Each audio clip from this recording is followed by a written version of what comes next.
आप देख रहे हैं इंडिया टीवी। आपके साथ मैं हूं मीनाक्षी जोशी और अब वक्त हो गया है राजधर्म का। सबसे बड़ा देश, सबसे पहले देश, यही है राजधर्म। और राजधर्म में आज बात होगी कि कैसे दुनिया में बज रहा है भारत का डंका, धाक जमा रहा है हिंदुस्तान, और कैसे दुनिया के प्रभावशाली देशों के साथ भारत के मजबूत होते रिश्तों से जल रहा है चीन और पाकिस्तान। लेकिन ये जलन सिर्फ चीन और पाकिस्तान में नहीं है, कुंठा और पीड़ा उदयनिधि स्टालिन को भी हो रही है। भाई, जो शख्स सनातन को खत्म करने की बात करता है, दुनिया के टॉप लीडर्स उसकी कुंठित सोच को ठेंगा दिखा देते हैं। ब्रिटेन के प्रधानमंत्री ऋषि सुनक सनातन का डंका बजा रहे हैं, हिंदुत्व पर गर्व होने की बात करते हैं। अब स्टालिन जैसे लोगों को जलन तो होगी ही, इसी जलन का धुआं उनकी सियासी मॉस्किटो कॉइल पर भी दिखता है। मैं आपको 130 साल पहले सनातन से विश्व कल्याण का संदेश देने वाले विवेकानंद का ओजस्वी भाषण भी सुनाऊंगी। गांधी सरनेम पर चल रही लेटेस्ट कंट्रोवर्सी भी राजधर्म में होगी आपके सामने। लेकिन आज शुरुआत कर रहे हैं भारत और सऊदी अरब की लिखी जा रही रिश्तों की नई इबारत से। G20 का समापन हो चुका है, लेकिन मोदी की मेहमान नवाजी अभी जारी है।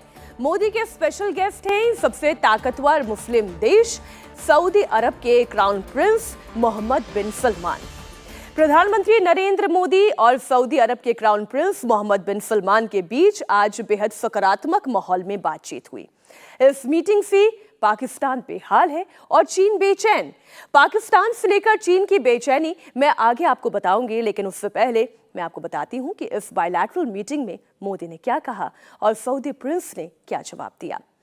भारत के लिए सऊदी अरब एक अहम रणनीतिक साझेदार है। हम दुनिया की दो तेजी से बढ़ती हुई अर्थव्यवस्थाएं हैं। शांति और स्थिरता के लिए आपसी सहयोग होना बेहद जरूरी है। हम अपनी साझेदारी को नए मुकाम पर ले जाने के लिए कई पहल कर रहे हैं। वहीं सऊदी के क्राउन प्रिंस मोहम्मद बिन सलमान ने कहा, हमारे संबंधों में कभी कोई विवाद का मुद्दा नहीं रहा है। सऊदी अरब के आर्थिक विकास में भारत के लोग अहम भूमिका निभाते हैं। प्रधानमंत्री मोदी और सऊदी क्राउन प्रिंस की इस मीटिंग में किन किन मुद्दों पर बातचीत हुई, वो भी आपको सुनाते हैं। प्रधानमंत्री मोदी और क्राउन प्रिंस के ऊर्जा सुरक्षा, व्यापार और निवेश के साथ साथ रक्षा और सुरक्षा के साथ ही स्वास्थ्य देखभाल, फूड सिक्योरिटी, संस्कृति, कम्युनिटी वेलफेयर और बायलैटरल कोऑपरेशन जैसे अहम मुद्दों पर विस्तार से चर्चा हुई। इस दौरान प्रधानमंत्री मोदी ने क्राउन प्रिंस ने एक दूसरे को लेकर क्या कुछ कहा, ये आपको सुनाते हैं। समय की जरूरतों के अनुसार हम हमारे संबंधों में नए और आधुनिक आयाम जोड़ रहे हैं। भारत के लिए सऊदी अरब हमारे सबसे महत्वपूर्ण स्ट्रेटेजिक पार्टनर में से एक है। विश्व की दो बड़ी और तेज गति से बढ़ने वाली अर्थव्यवस्थाओं के रूप में हमारा आपसी सहयोग पूरे क्षेत्र की शांति और स्थिरता के लिए महत्वपूर्ण है। हिज रॉयल हाइनेस के साथ बैठक के हमने हमारी करीबी साझेदारी को नेक्स्ट लेवल पर ले जाने के लिए कई इनिशिएटिव की पहचान की है। आज की हमारी बैठक से हमारे संबंधों को एक नई ऊर्जा, एक नई दिशा मिलेगी और हमें मिलकर मानवता की भलाई के लिए काम करते रहने की प्रेरणा मिलेगी। कल हमने मिलकर भारत, पश्चिम एशिया और यूरोप के बीच इकोनॉमिक कॉरिडोर स्थापित करने के लिए ऐतिहासिक शुरुआत की है। इसी कॉरिडोर से केवल दोनों देशों ही आपस में नहीं जोड़ेगा, परंतु एशिया, पश्चिम एशिया और यूरोप के बीच आर्थिक सहयोग, ऊर्जा के विकास और डिजिटल कनेक्टिविटी को बल देगा। Between Saudi Arabia also and India, beneficial relations for both countries. There was no disagreement at all during the history of this relationship, but there is cooperation to build the future of our country and create opportunities. Today we're working on the future opportunities. There is a huge agenda to be working with. We are working through this council to achieve these accomplishments, and these are promising, and I congratulate you on the management of the G20 summit and the initiatives achieved, including the economic corridor. आज पूरी दुनिया की नजर Saudi crown Prince और मोदी के bonding पर थी। G20 के बाद आज क्राउन प्रिंस स्टेट विजिट पर भारत में रुके। हैदराबाद हाउस में मीटिंग से पहले सऊदी के क्राउन प्रिंस का राष्ट्रपति भवन में औपचारिक स्वागत किया गया। उनके लिए बकायदा रेड कारपेट बिछाया गया। क्राउन प्रिंस को सेरेमोनियल वेलकम दिया गया। मोदी की मेजबानी से सऊदी के शहजादे भी मुरीद हो गए। ये तस्वीरें अगर किसी को खटकी हैं तो वो है पाकिस्तान और चीन को। पाकिस्तान और चीन को मोदी के साथ सऊदी की दोस्ती क्यों रास नहीं आ रही है और क्यों भारत और सऊदी अरब को इस वक्त एक दूसरे की जरूरत है, आइए वो भी आपको दिखाते हैं। लेकिन पहले ये तस्वीरें आप देखें, बेहद खास तस्वीरें जब आज राष्ट्रपति द्रौपदी मुर्मू से क्राउन प्रिंस की मुलाकात हुई। प्रधानमंत्री नरेंद्र मोदी वहां पर मौजूद थे। नितिन गडकरी को आप देख सकते हैं। एक एक सभी लोगों से न सिर्फ प्रधानमंत्री नरेंद्र मोदी और क्राउन प्रिंस की इस मुलाकात की तस्वीर इस वक्त पूरा देश ही नहीं बल्कि दुनिया भी देख रही है। दरअसल सऊदी अरब एक बड़ा मुस्लिम देश है। सऊदी अरब को मुस्लिम वर्ल्ड का लीडर माना जाता है, सबसे ताकतवर मुल्क कहा जाता है। अब सऊदी अरब दुनिया में कच्चे तेल का सबसे बड़ा प्रोड्यूसर है। रूस ने भारत का तेल डिस्काउंट 80% तक कम किया।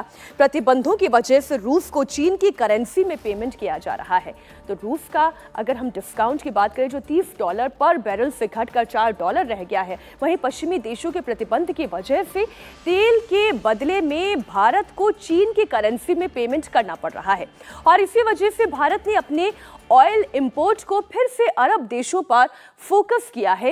इस लिहाज से आज की इस मुलाकात को आप अहम देखिए। मोदी और सऊदी की ये दोस्ती क्यों अहम है, इससे आप समझ सकते हैं। सऊदी और मोदी की बढ़ती नजदीकियों से अब पाकिस्तान क्यों परेशान है, हमें इस बात को इसलिए भी समझना जरूरी है क्योंकि पाकिस्तान को यह लगता है कि सबसे अमीर मुस्लिम देश सऊदी अरब इस्लाम के नाम पर पाकिस्तान का हाथ कभी नहीं छोड़ेगा। सऊदी को अपने पाले में रखने के लिए पाकिस्तान उसकी चापलूसी करने का भी कोई मौका नहीं छोड़ता और उसकी कुछ मिसालें मैं आपके सामने रखती हूं। सऊदी अरब कंगाल पाकिस्तान का सबसे बड़ा आर्थिक मददगार है। केवल 2021 की है अगर हम बात करें तो 2021 में ही सऊदी अरब ने पाकिस्तान को $4.2 अरब की आर्थिक मदद की थी। सऊदी को खुश करने के लिए पाकिस्तान हर जतन करता है। पाकिस्तान ने अपने शहर फैसलाबाद का नाम तक सऊदी के पूर्व किंग शाह फैसल के नाम पर रख दिया था। 2019 में पाकिस्तान ने मोहम्मद बिन सलमान को अपने देश का सर्वोच्च नागरिक सम्मान दिया। पाकिस्तान ने बिन सलमान को निशाने पाकिस्तान से नवाजा। पाकिस्तान को यह लग रहा था कि इतनी बड़ी मक्खनबाजी के बाद सऊदी अरब उसकी हर बात मानेगा और यही वजह है कि जब क्राउन प्रिंस G20 समिट को अटेंड करने के लिए भारत आ रहे थे तो पाकिस्तान ने उनसे इस्लामाबाद आने की गुजारिश की, लेकिन क्राउन प्रिंस ने पाकिस्तान की ये गुजारिश स्वीकार नहीं की और वो सीधे भारत आ गए। दरअसल पाकिस्तान चीन और सऊदी अरब पर यानी इन दोनों ही देशों पर बहुत ज्यादा निर्भर है, लेकिन अब मोदी की डिप्लोमेसी ने हवा का रुख बदल दिया है।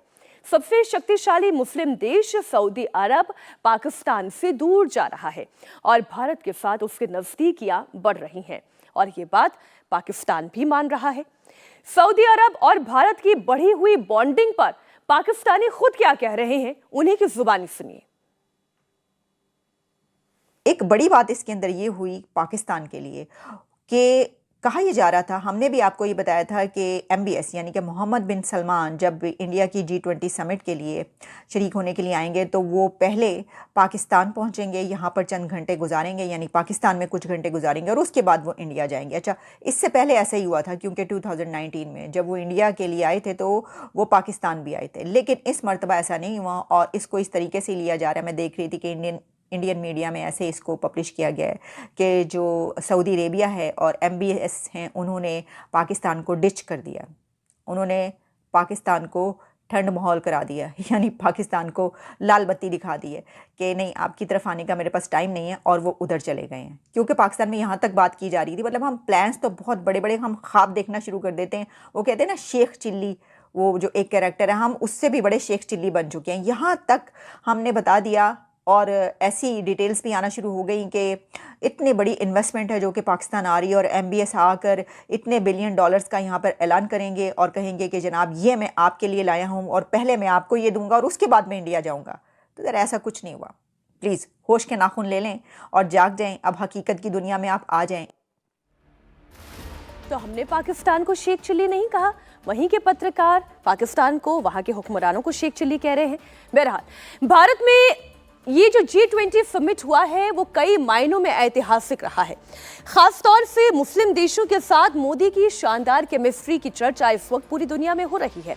फिर चाहे सऊदी अरब हो, यूनाइटेड स्टेट्स ऑफ अमीरात हो या फिर तुर्की हो, सबने माना कि भारत की कूटनीति का ये विजय है। भारत की कूटनीति की वजह आप देखें कि 73 मुद्दों पर अगर भारत सभी देशों को एक मत कर पाया है तो ये मोदी की डिप्लोमेसी का करिश्मा है। सऊदी अरब के प्रिंस सलमान और UAE के अल नहयान दोनों इस वक्त भारत के बहुत करीब हैं। सऊदी अरब के क्राउन प्रिंस तो इस समिट के बाद भी भारत के स्टेट गेस्ट के तौर पर रुके। इतना ही नहीं, वो तुर्की जो बार बार पाकिस्तान का पक्ष लेता रहा है, वो तुर्की जो कभी भी भारत और पाकिस्तान के बीच में चुनाव करने का मौका आया है तो उसने पाकिस्तान का पक्ष लिया है, भारत के साथ बिजनेस की अपार संभावनाओं को देख रहा है। अगर हम अर्दवान की बात करें तो उन्होंने भी G20 समिट के बाद भारत की तारीफ की, इन संभावनाओं की बात की, ग्लोबल साउथ में भारत के प्रतिनिधित्व की भी बात की, जिस तरीके से इस G20 समिट में भारत आगे बढ़ रहा है। इंडिया टीवी हर वक्त हर जगह डाउनलोड करने के लिए सर्च करें India TV news Google play store या ऐप स्टोर पर।